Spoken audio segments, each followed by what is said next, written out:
Hi guys, I'm Tally and I'm here with your top 10 tips about how to get organised. Number 1 is to put all of your work into folders, because having hundreds of loose sheets of paper won't help anything with your work or just keep it organised in general. What's more is it's really aesthetically pleasing when it's done.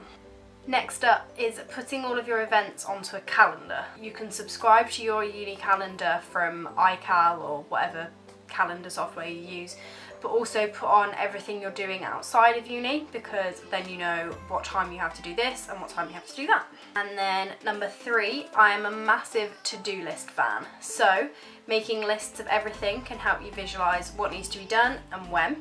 A great piece of software to use if you did want to do this electronically is called Trello, and it lets you create loads of cards and lists where you can put in the specific to-do lists for different sections, so I definitely recommend checking it out. Next, I would recommend getting a diary where you can log all of your due dates, whether it's a physical one or you use electronically calendars again. Basically write down the day that everything's due. It can help you prioritise and work out what you need to do first and what could wait another day. Speaking of due dates, number 5 is to set yourself a personal due date for, say, a week, 3 days, 5 days, whatever you choose, earlier than the deadline of the actual piece of work that you've got to do. Doing this means that you can get feedback if you're allowed, or gives you another chance to read through it yourself, or getting someone else to proofread it. By setting that deadline earlier, it means you're not rushing to whack it out at the last minute, and it gives you the flexibility to check it as you need. Number 6 is one that I really need to follow, because if I spun the camera around to show you my desk, it's a mess.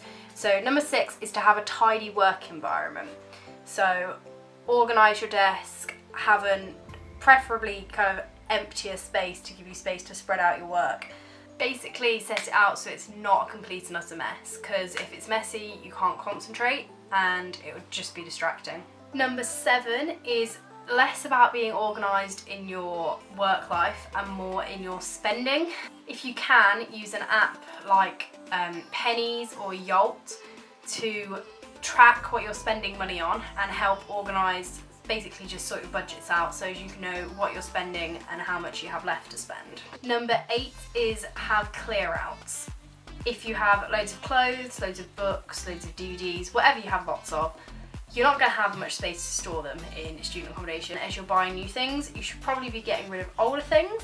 So having a clear out, donate the stuff to charity, and it can help you just kind of organise in that you have less stuff to be organising.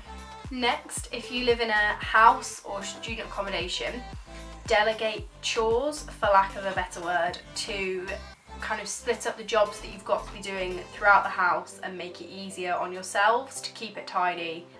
And last but not least, probably my biggest rule of getting organised is don't procrastinate, because everything that you've got to do will still be around for you to do later. There's just no need. And that's coming from a procrastination queen, so I really need to learn that one myself. Thank you for watching, and I hope that this can make you more organised in general, even in the run-up to exams and deadlines, just to help you out a bit.